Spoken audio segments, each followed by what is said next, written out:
The following presentation is brought to you by kmmedia.pro. Please visit kmmedia.pro for more information. Now stay right where you are as we present. Welcome to Positive Talk Radio, evolving ideas, one conversation at a time. Great guests, dynamic stories and interviews, plus new thoughts on a wide range of topics and concepts. I hope that you'll hang with me, Kevin McDonald, my friends, and of course, you. As together we work to understand why we are all here and what we can do to make our world a better place for all of us. To be happy, be kind, and live in peace together. Yep, that's Positive Talk Radio.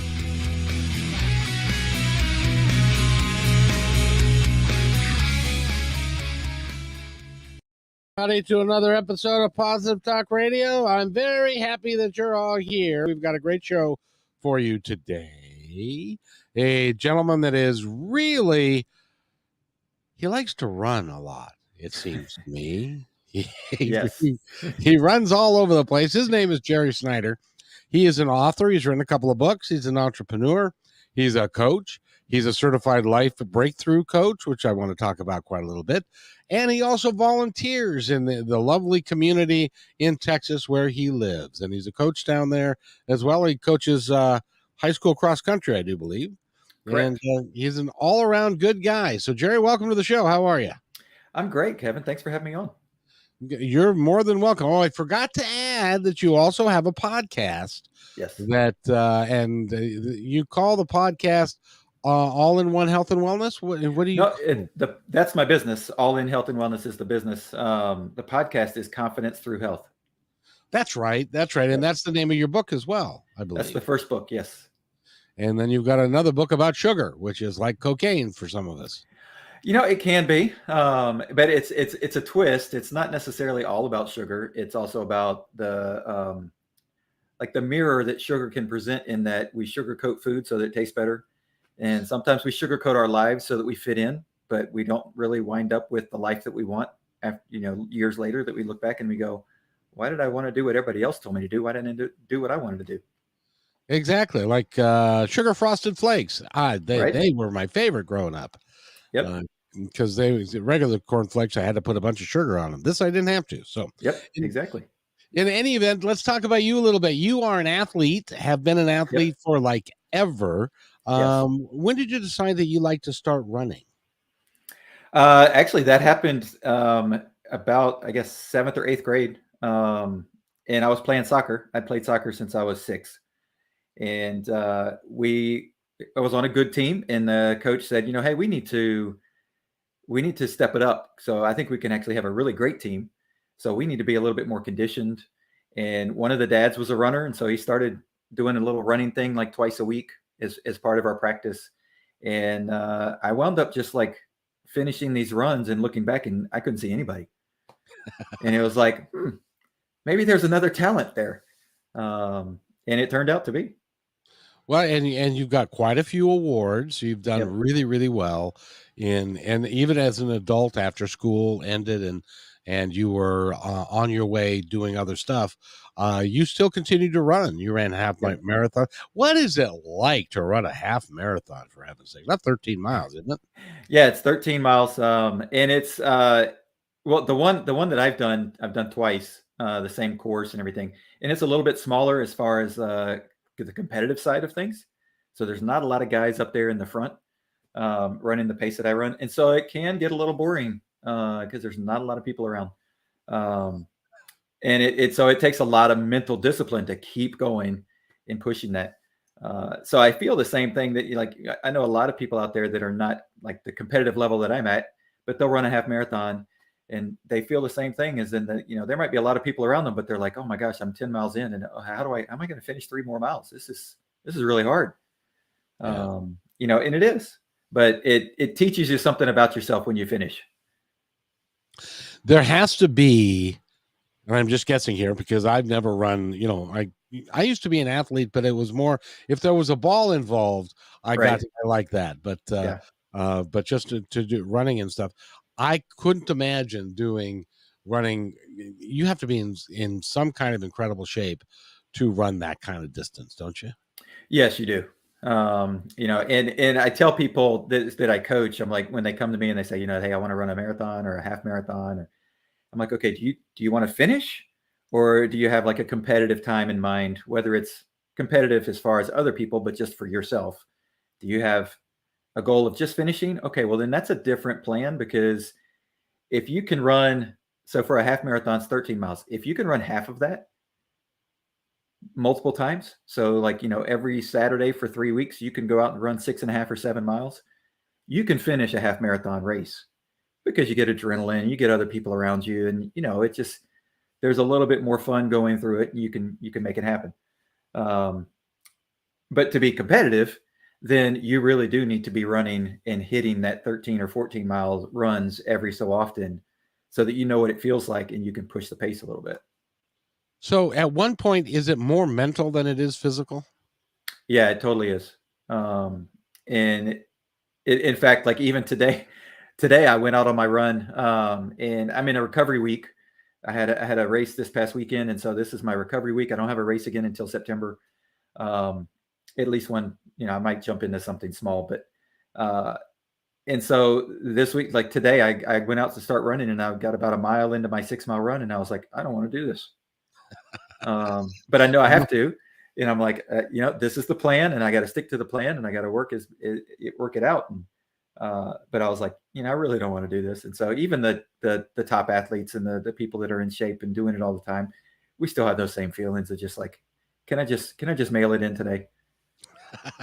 I would do that on a Yep. continual basis. So you were also a certified life breakthrough coach. Tell us about Yes. that. What does that mean?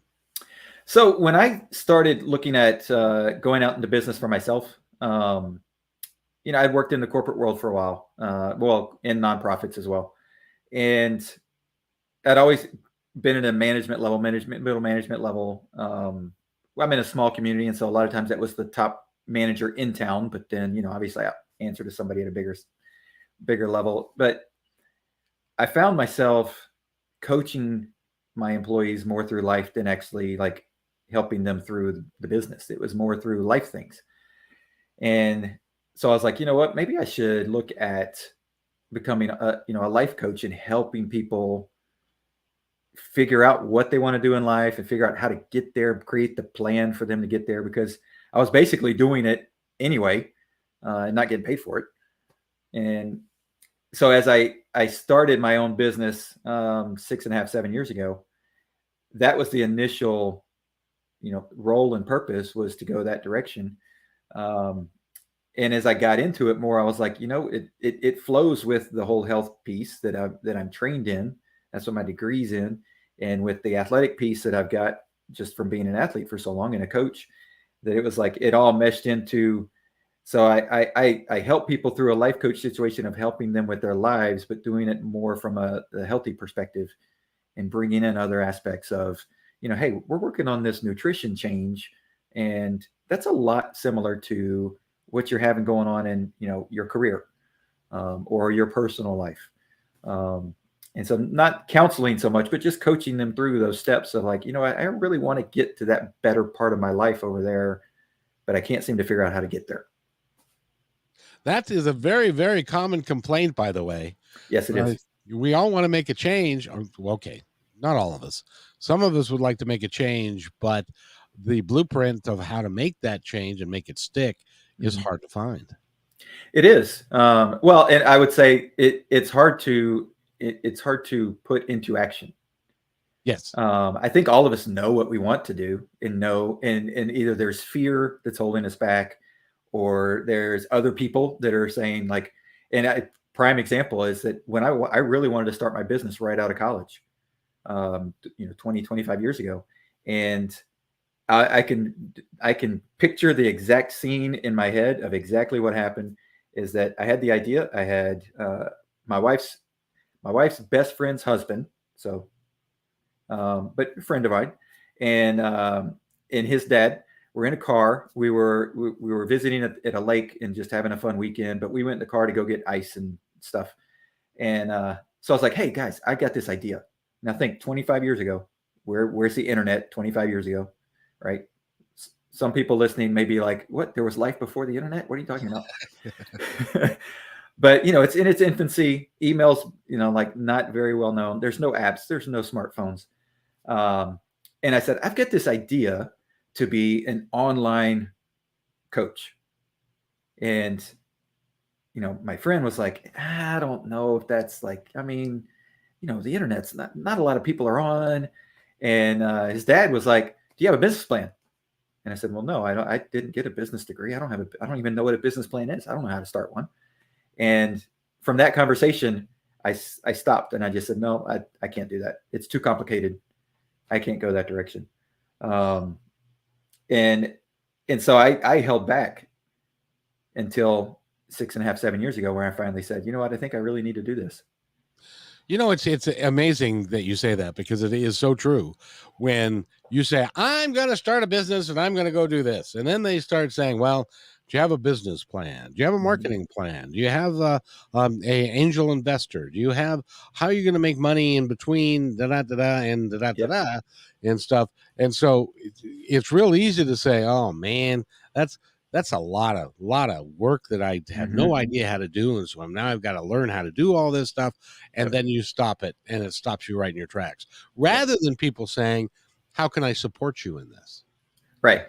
And the same thing happens if, I think a lot of people out there know, the people that want to make a change in their nutrition to be healthier, they know what they should be eating, but it's a matter of like, how do I take that step? How do I, and I've got a lot of clients that immediately will come to me and say, okay, well, you're giving me all these food items that I can go and get right at the grocery store.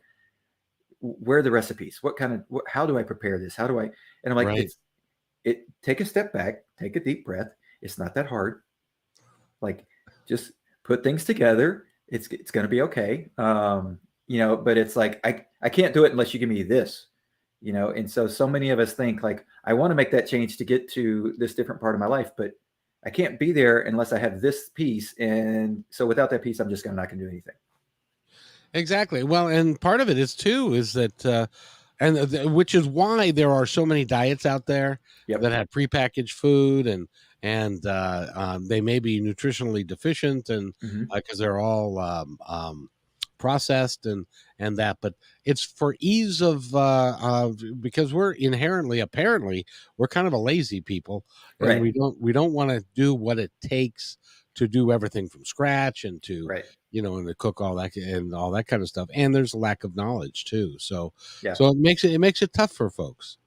It does. But it really doesn't have to be. And that's the coaching piece that I try to bring into it's like, I'm going to give you tips and tricks, and, here's a couple of suggestions for this and that. But I'm really wanting to just unlock the brain to go like, oh, I know how to do that. I just either was never given permission, or people laughed at me because I didn't want to stand out. And so I'm here to be able to say, hey, I do it too. I support you. I'm the same way. It's okay. You're not the only one. And a lot of times that's all that people need, is just to know that there's somebody else out there, going through the same thing. And quite frankly, if you're going to make a monumental change in your lifestyle and your nutrition and everything, you really need a coach to bounce stuff off, because, I've tried making some big changes, and you get 2 or 3 or 4 days in, and then you have this moment where it's like, should I continue or not? And then if you don't have anybody to bounce it off of, or to hold you accountable, it's real easy for you to say, nah, I'm not going to do that today. Yep. And that's why I tell all my clients, and they sort of laugh, but I'm like, we have the luxury of having phones that are around all the time. Like, when's the last time you went 6 hours without your phone? It rarely happens, And so I'm like, I'm always available 24/7. There's only a few times where I won't answer. And a lot of times it's because I'm running myself, or I'm sleeping, I'm doing something to take care of my own self.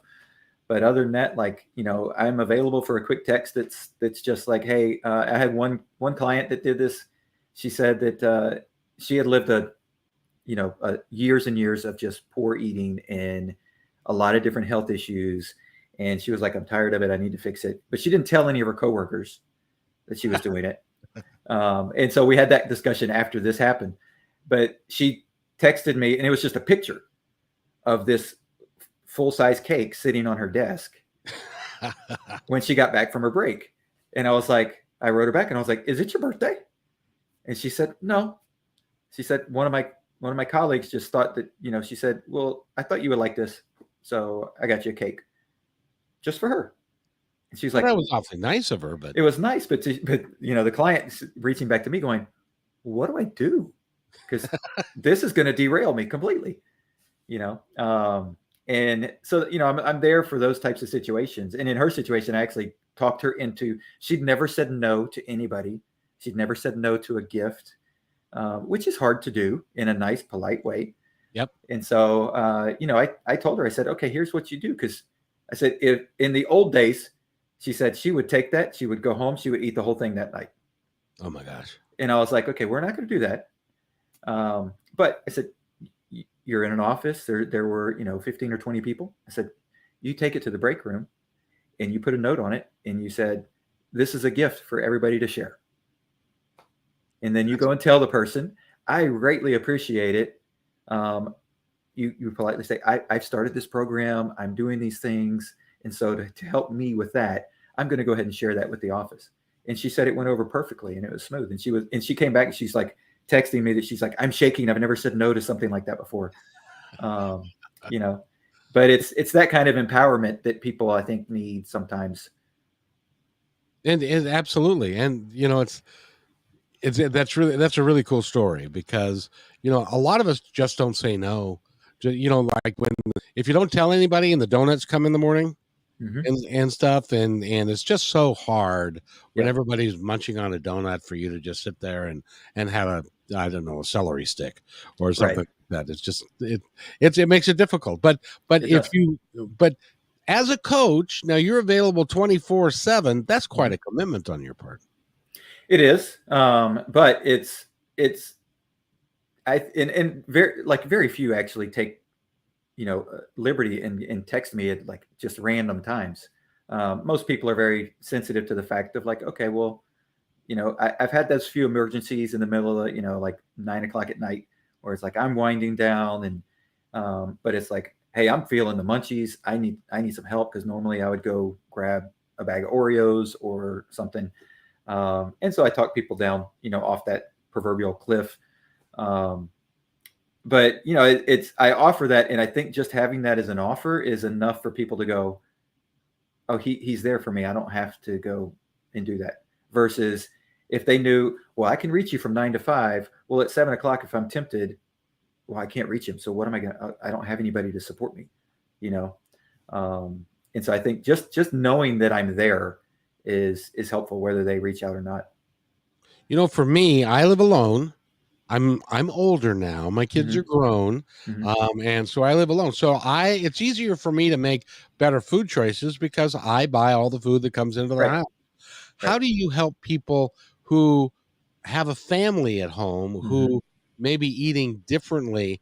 And so all this food is around them because the kids want, Oreos and they want sugar frosted flakes and all of that kind of stuff. How do you help people guard against those moments when they're like, all I want to do is have a sugar frosted flake? That's all I want. Right.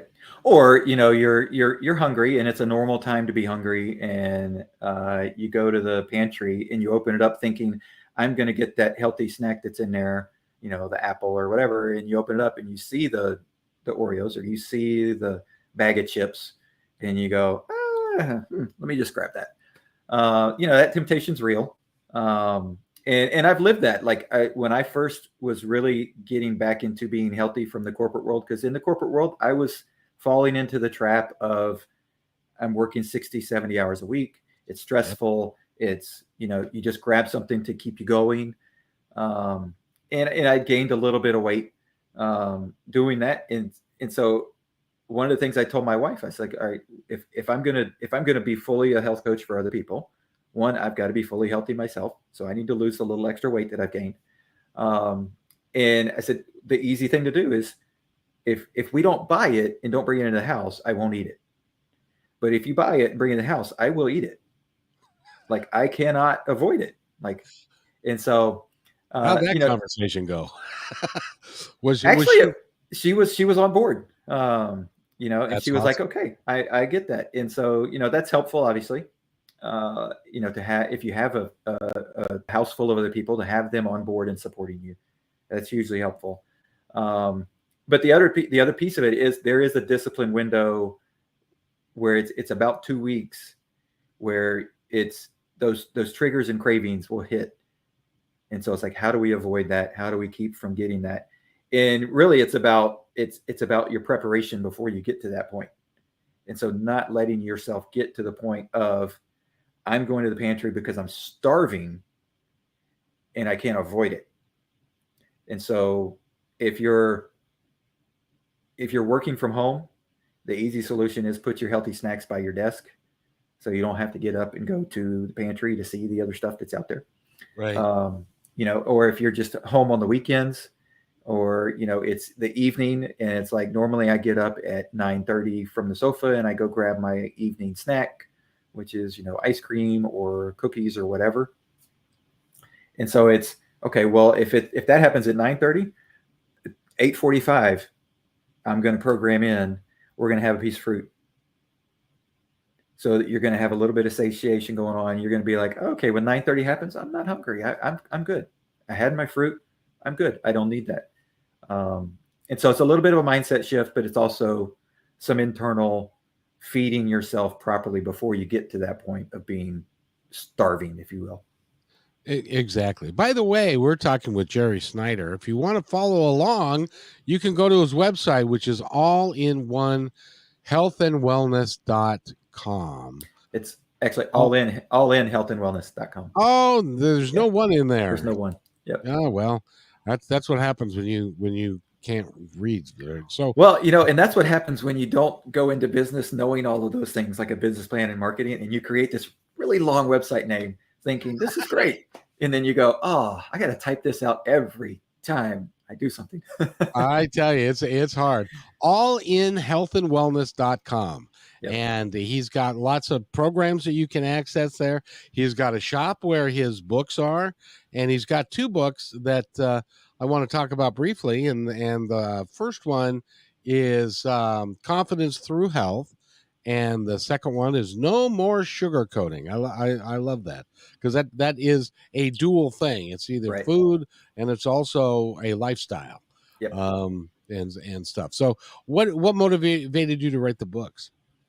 Well, it's pretty funny. The Confidence Through Health book was the first one I wrote. And what motivated me really was that I kept getting the same questions from people, whether they were potential clients or just people in the community as I was networking. Just the same questions about like, okay, well, what about this diet, or what about this plan, or how should I do this, or how should I do that when it comes to nutrition or exercise? And I was like, I just need to write all this stuff down, all these. And so it's really a myth breaking book about what are the things that are out there that people are believing because they've either seen it on the internet, or it's just an old wives' tale that's just been passed down, or it's just bad information that's being put out. And it's like, that one really breaks down. This is how you should be eating. This is how you should think of food. This is how you should think of exercise, and how to start a basic plan to get you there. And there's some science put into that from the standpoint of like really teaching you, okay, well, this is what's actually happening in your body at the cellular level. And that's what I try to tell everybody is like, when you come to me, it's not a weight loss plan. It's not a, you know, I can get you to lose weight, and I can get you to run a marathon if those are goals. But the first thing I want to do is get your cells healthy, because what I know is if your cells are healthy, if each one of your cells is operating at an optimum level, then your body has to be healthy. It's going to go to homeostasis and be healthy. It'll take time, but it'll get there.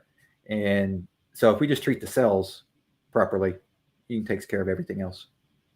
I'm just curious. Have you ever done research on how many calories you burn running a half marathon? Well, it depends. It varies by person based on how fast you go. Because there's obviously a piece of, you know, the distance and the stepping and all of that. And so, but there is a piece to how long you're out there. the longer you're out there, the more you're going to burn, just because you're exercising for a longer period of time. But yeah, I don't know it off the top of my head, but it like if I go out for when I go out for a run that's an hour and 10 minutes, and so at that level I'm going about 9 to 10 miles. I'll be right at 1,000 calories. Yeah, I've had some friends of mine used to go to spin classes. You know what those are, of course. Yep. And they would say, it is so great. We go do the spin class or we ride the bike and now we can eat anything we want. Right.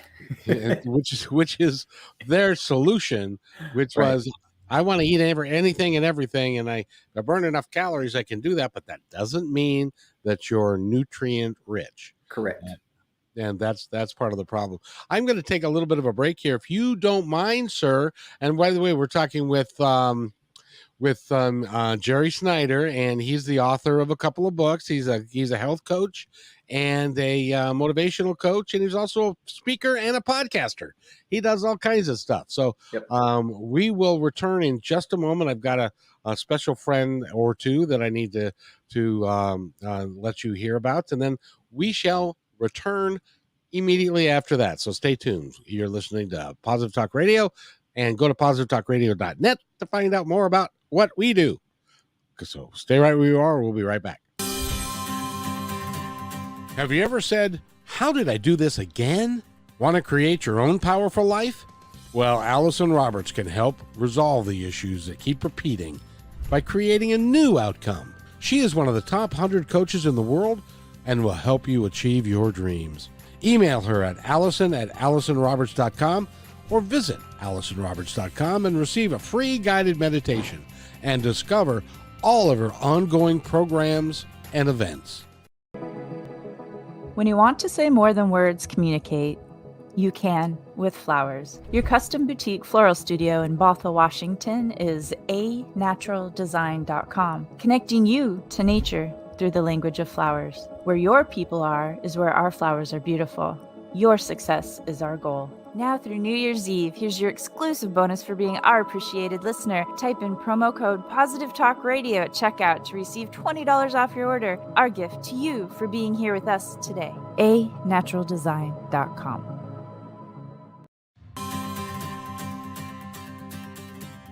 Do you believe in the combination of brain work and spirituality? Her grace and sense of humor have made Allison Roberts highly sought after. She's a cognitive behavioral expert with natural intuition. Allison has guided thousands of people all over the world to find their internal power. Visit ALLYSONROBERTS.com for your free guided meditation today.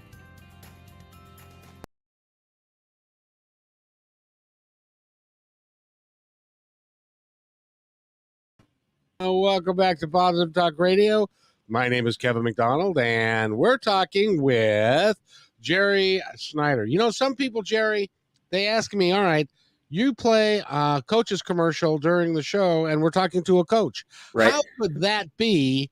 And I'm here to tell you that and the reason that I think it's okay, and you'll tell me, or you haven't hung up yet, so I think we're right, is because everybody needs a coach to work on what it is that they need to work on, whether it be what Allison does or what you do. And they're completely different things, by the way. Right.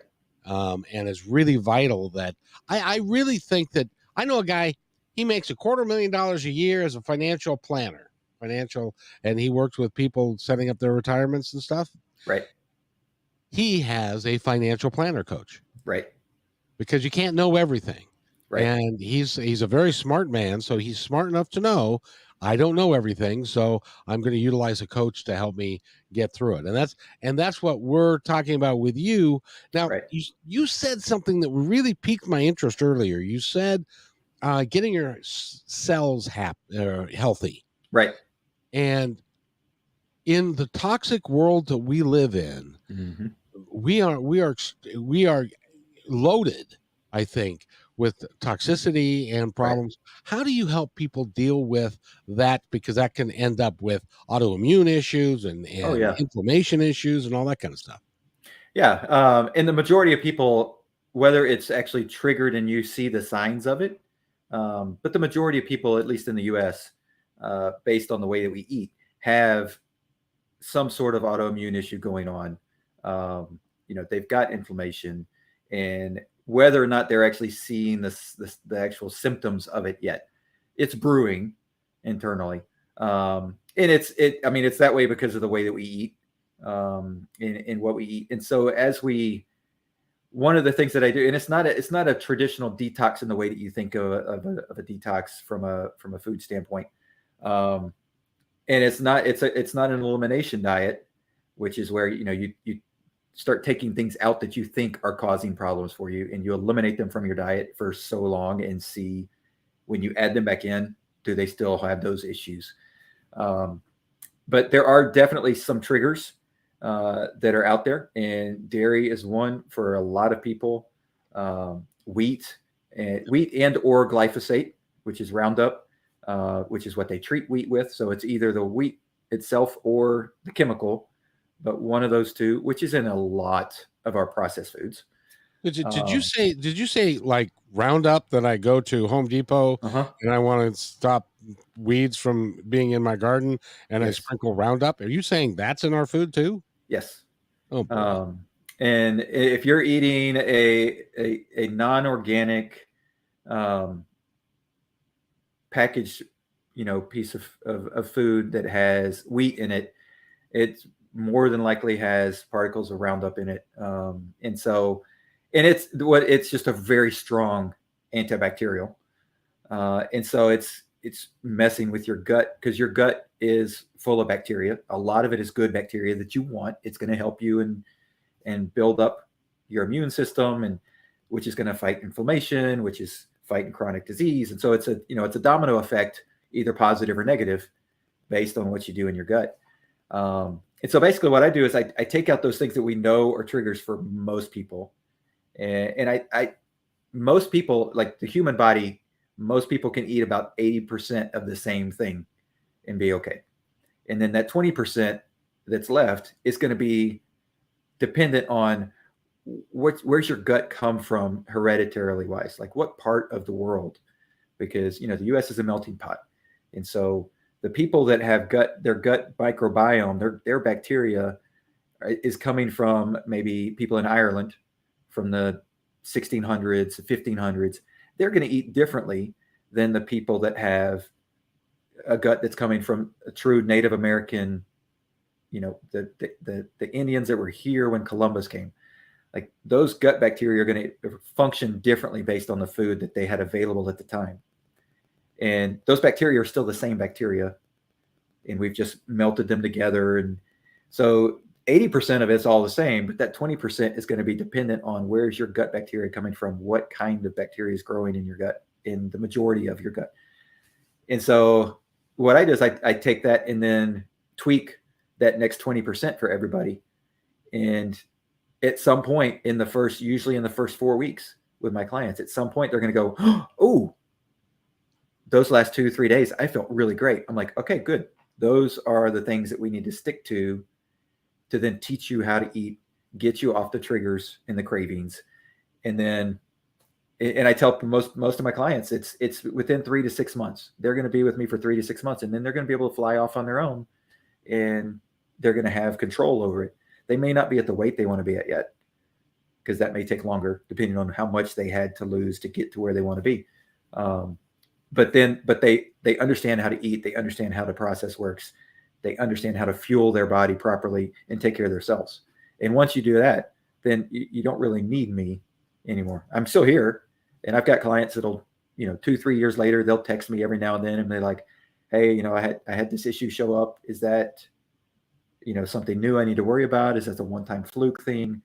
Or a chronic disease that maybe pops up, and they're like, wait a minute, I thought I took care of all this stuff. Is this something new, or is this, what am I being exposed to? A lot of times it happens when somebody changes careers, because they get exposed to new foods in the office, or, new eating schedule or something like that. And so it throws them off just a little bit. Well, and also the amount of stress when you take a new job. Right. And stress is a marvelous indicator that you're going to go grab something, some comfort food. Yep. Exactly. And so you need to try and stay away from the comfort food and keep your stress monitored. Do you work? Did you have in your program? Do you work with people as far as keeping their stress level down and living life a little bit more realistically and maybe a little better? Yeah, and that's the No More Sugarcoating book. That's part of what that is going after, as far as helping people with, you know, I'm not living the life I want. I'm sugarcoating it for other people to be able to just survive. But, I really want to either go do this, or, just be able to share these feelings with people, or just, whatever the case may be. And a lot of that adds stress when you're sugarcoating and trying to be somebody that you don't want to be. It adds stress to who you are. Right. Right. And so how do you deal with that? Well, and I've got 14 steps in the book of like, well, the first thing you need to do is sit down and think like, okay, what are the triggers that are causing me to be this person? Okay, let's identify those. Let's, another one of the things I've got in there is take 2 days. And sometimes this is hard, and I understand that from a just logistical standpoint. And so it might not be a full 2 days, but take some time away from all the distractions, from work, from your cell phone, from everything, and just start blurting out basically in a journal, like, here's all my thoughts. Here's what's going on. Here's where my stresses are. When I feel this, I feel horrible. I really don't like this part of my life. And dump all those things onto a piece of paper. And then take a little time during that same 2 days to dump in, where am I getting all these negative images from? Where am I getting all these negative thoughts from? Is it the media? Is it a coworker? Is it a spouse? Is it, like, where are these things coming from? And you'll start to find that they align. All these negative thoughts start to come up when you're around the same person, or when you watch too much of a certain news channel, or, all these things. And so then you can go, okay, well, if I eliminate that, then stress will drop down. But most of us don't take the time to figure out what those things are. And most of the time it's kind of artificial stress, because it doesn't directly impact you. But even if you're watching TV, I've actually been watching something on YouTube and then going to bed and then dreaming what I was watching on YouTube about that, because it gets into our head, and then it can cause you, if you use a computer too much, if you're on the phone too much, it can cause you to have less sleep and less quality sleep and stuff. Yep. And so one of the steps in there is right before you go to bed, and I suggest you do this for 14 days. Once after 14 days, you'll probably continue doing it. But put a pad of paper by your bed, and you while you're laying in there, your phone's away now, you're getting ready to fall asleep, but just write down 3 things that you're grateful for that happened that day. So it's not like, I'm grateful for the house that I live in. Okay. Okay. Or I'm grateful for my spouse. Okay. But it's got to be 3 things that you're grateful for that happened that day. And they got to be 3 different things. So it can't be like, I'm grateful I had lunch today, every day on your list for 14 days. And what you'll find though is that you'll go through and you'll have those moments where like, I can't think of anything. Okay, I'm grateful I was able to have lunch. Fine. And the next day, but then 4 or 5 days in, you're going to be like, I'm grateful that guy opened the door for me and helped me carry this baggage through, like, and you'll pick out these little bitty things. And as you go to sleep with those as the last images in your head, then you wake up a little bit different. You wake up a little more refreshed. You wake up in a positive attitude. You wake up a little happier because you went to bed grateful. I think having a positive attitude is really, really important to living life to your fullest, which is why the program is called Positive Talk Radio. But there are lots and lots of folks who think, oh, that's just pie in the sky, and it really doesn't affect us. And so we can watch that horror movie and then go to bed right after we watch the horror movie. It won't affect us. They're wrong, I think. Right. No, I agree. Because it's, and one of the things that happens when you sleep is your brain is making connections and putting those memories in place, and it's wiring and it's recovering, and that's when you're solidifying those memories. And so I just read a book, Why We Sleep by what's his name? Walker. I can't think of his first name. But he's the world-renowned, like the leading expert on sleep right now. And one of the things in the book was that if you don't get enough sleep, you're not wiring those memories together. And so they did a study on college, students, and said, okay, well, we're gonna teach you all this stuff on this day, and then we're gonna mess with your sleep in different groups and see, how you test again in 14 days. And the people that got great sleep the first 3 days, and then they screwed up their sleep from that point on. But those first 3 days of 8 hours a night, solid sleep, they were able, and of course they monitored it to make sure that they were sleeping the whole time and all that. They had much better recovery after 72 hours of sleeping than, except for the people that slept well for the whole, 14 days. But if you go out and you watch a horror movie and you're up till midnight and you got to get up at 6 a.m, you don't get your 8 hours. It's going to mess with your memory. It's going to mess with everything. And you're going to have memories of that horror movie thinking it was real versus your brain being able to fully put those memories in a different category and sit them over there. It is an extraordinarily complex issue, this human being thing that we are. Yep. It's a wonderful organism, and it's a wonderful thing that we've all got. But when you're talking about toxin and not nutritionally deficient foods, right, and all of that, it makes it really, really tough. And it is. And there's an entire industry. Let me rant for a second. There's an entire industry of people trying to figure out how to make things cheaper and also to advertise it in a way to get us to buy it, and without regard. And even some of the things that say that they we've got 24 vitamins and minerals. Yeah, but how can they be absorbed? Is it right? There's lots of issues around that. So there's lots of work for you to do, my friend. Yep. No, and it is. It's and if your cells aren't working properly, like you said, the stuff's not getting absorbed properly, and so you can think that you're, like you said, you're exercising a ton, and so you can eat whatever you want, but it doesn't work, because if your cells aren't working properly, they're not going to absorb the good stuff. And then you're going to wind up being like, well, how did I get osteoporosis? Or how did I get these things that happen later in life? And you're like, but I exercised and I did these things and I wasn't overweight. But if the nutrients aren't there, then the cells just aren't going to do what you want them to do. Now, I'm a little bit older than you. And I was talking to somebody just the other day in regards to, I'm 64. Will you still feed me? Will you still need me when I'm 64? Anyway, and I've never been 64 before. Right. And I hope to be 65. My brother died at 64. I have a very good friend who died at 64. And I've got siblings that are getting into their 70s, and I'm seeing a lot of muscle mass decline after you hit 70 and stuff like that. We start to genuinely age at that point.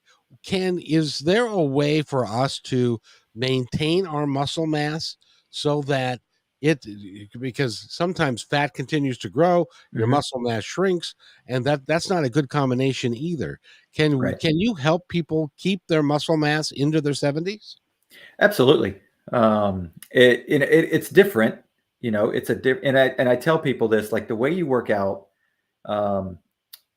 for most Americans that think about working out, it's you think about the weight room from high school, or, you see, gyms that are out there, and you think of Arnold Schwarzenegger, or, things like that, where you're just seeing these big muscles. And that's one way to do it, of course. But most of the people that come to me as a client and ask me about exercise, strictly from a strength building standpoint, because they don't want to get to that position where they are so weak when they're older. It's like, how can I prevent that? Or if they come to me, I've had clients in their 60s and 70s that have come and said, okay, where do I start? And because they're starting to see those effects of, I can't do the things. I can't pick up the grandkids. I can't do the things I want to do. And the first place is flexibility, but the second thing is to know that you don't want to work out the way that you see a 30-year-old workout. No. You don't want to do that because Well, no, it doesn't matter whether you want to. You're or not going to be able to, but yeah. but it's a completely different type of workout that you want to do because you're working out for a different purpose. Exactly. A 25 or 30-year-old male that's working out and hitting the gym, that's single, especially, is working out for a purpose of I'm trying to attract a mate, right? Or I've got a goal of being super buff and all of that kind of thing. Strong to be able to lift things or show off to the other guys, that kind of stuff. You're a guy, you get that, right? That testosterone factor. But as you get older, it becomes, okay, I need to be able to do the things in my daily life and prevent any issue that could come up from not having enough muscle later in life. And, and one of those things is that muscle does burn fat. It just does. You burn, well, it doesn't burn the fat so much, but it causes the body to create the fat into energy so that the muscle can work. Right. And so by doing that, having more muscle, lean muscle as you age will help you keep your weight down as you get older. And by the way, I just discovered, we are talking with Jerry Snider and all in healthandwellness.com. Go there. And on the front page, on the home page, is a download. You can download a free plan. Right. Free is a pretty good price there, Jerry. It is. That's a really good deal. And it's a stretching plan. And the thing is that it's stretching. And I've had clients that have come to me and like, okay, we need to start, and I don't exercise and I don't do this and I don't do that. And so like, I'm, ground zero from a health standpoint. How do I start building on this? And we got to lay the foundation, and stretching is the first piece. Because we want to be a little bit more flexible. Yes, of course. But as we start exercising, your muscles have to start moving, and it's like a rubber band, or a balloon, like a little balloon. You try and blow it up, you're going to get brain pressure and all that, stuff's going to happen because the balloon's not going to move. But you take it and you start stretch it, and you start blowing, and all of a sudden it blows up. And it's the same thing with your muscles, and we just don't want them to pop. And so, stretching, and I've had multiple people, not trying to dissuade anybody from downloading it. So download it, start easy. But I've had people that have told me like, okay, you gave me this exercise plan, but the stretching plan is like, I was done with the stretches. Like I couldn't do anything else, and so I'm like, well, we're going to build step by step, and so that might be enough of a starting point for some people to just do the stretches and get their body moving. I'm right there with you, because you got to get the body moving before you can get anything else done. So, yep. And it's hard. Before we go, and I wanted to touch bases with you on your podcast. How do you like being a podcaster? It's fun. I started out doing more just me talking, like a monologue type of putting information out, and then I got into interviewing people, and it's been a lot of fun to meet different people from all over. I've interviewed people, in other countries, and getting a different perspective and an education, if you will, on other health, ways of going about being healthy. My purpose with it is to try and teach people that you can find other ways than going to the pharmaceuticals. And how do they find the podcast? ConfidenceThroughHealth.com. ConfidenceThroughHealth.com, which, by the way, is the name of his first book. Right. So that is awesome. I'm going to step aside for a moment and let you have my audience, sir. You can tell them anything that you would like them to know. Well, first off, it's just, do the little bitty things. Take the first step in trying to be healthy. Don't try and do it all at once, because going cold turkey away from the old stuff and trying to make that big shift, it very rarely works. And it's not a willpower thing. It's just because the discipline hasn't been created before. And so it's just taking that first step. So whether it's the first step is I'm going to walk around the block, or walk for 20 minutes or jog for 5 minutes. Or the first step is I'm going to stop drinking the sodas. There's just one step, and just take it one by one. And then when you feel comfortable, add the next one. Don't necessarily go off a timeline of I'm going to do this one today, and then tomorrow I'm going to add the next one, and then tomorrow I'm going to add the next one. Because without a coach, you're gonna get to a point where you're gonna fail, and then you're just gonna go backwards. I personally, and by the way, Jerry, thank you for that. Sure. But you mentioned something in there that I personally just cannot believe. I don't know the last time I actually had soda, but you go to the grocery store and there are aisles upon aisles of soft drinks and soda that are full of sugar and no nutritional value, and people are still drinking that stuff. Oh yeah.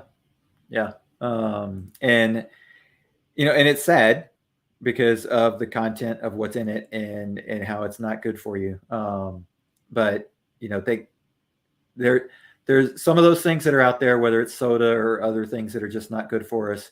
There's a lot of money being tossed around to be able to market that stuff and put it out there. There's even more shelf space dedicated to soda than there is for beer. And at least beer's got some residual value. I can't find any for soda. Right. So we've been talking with Jerry. Jerry, is there anything else that you'd like to talk about or mention before we go? No, my books are available on Amazon, or on my website. You can find them there as well. No, and you got to go to his website which is again is allinhealthandwellness.com, because he has a signed copy. Right. I'll get that shipped out to you.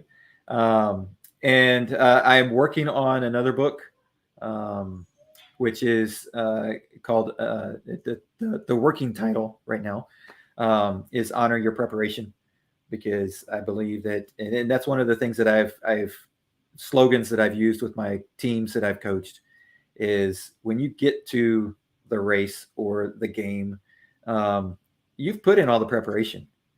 You've done all the work, you've done all the practices, you've run the miles, you've hit the weight room, you've done all those things. All you have to do in the game is just honor all that preparation you did. You don't have to do anything special. Yep. You just have to go out there and honor all the work that you put in. By the way, we haven't mentioned that the next time that you're on the show, and there will be a next time, especially when you get closer to the book coming out. I'd love to have you back on. But you're also a high school coach, and the lives that you have touched in a positive way over the years that you've coached is phenomenal, and I want to thank you for that. Oh, thank you. No, and it's neat because I've been coaching now for I guess about 6 years, and I'm starting to see some of my athletes that have graduated from college and starting to get married and that kind of thing, and we're bumping into parents around town and them giving me an update on what they're doing, and hearing that the positive influence, and that I had one parent that I ran into a couple weeks ago, and she said, he's still running. Like, he doesn't have a reason to. He's graduated from college. He never ran in college, but it was for the school, but he ran all the time. And she said, we had this conversation about Coach Jerry told me I need to do this, and this is how I can live a healthy life. So that's what I'm doing. And she just was like, so thank you so much. And I'm like, no, it's just part of what I do. Well, and it's really cool that you are influencing the young people in a small town in Texas. Yep. Influencing the small town in Texas, the people that are there. That is just great. And I thank you for that. And you're a good community guy, and you've got lots of, we're going to talk about more of that the next time that you're on. Cool. But Jerry, I want to thank you so much for being here. Of course. Thank you, Kevin. It's been fun. Good. I'm glad you enjoyed it. If you hang right there for a second, I'll be right back. Hey, thanks for enjoying this episode all the way to the end. Please give us a like and subscribe to this channel. This has been a production of PositiveTalkRadio.net. Please visit our website, oddly named PositiveTalkRadio.net, for more details about us and our mission, which is to provide great positive programming designed to inspire us all. I'm Kevin McDonald, and I'm proud of these shows, and I truly hope that you'll like them and share them with friends and family. So on behalf of our entire team, remember, be kind to one another because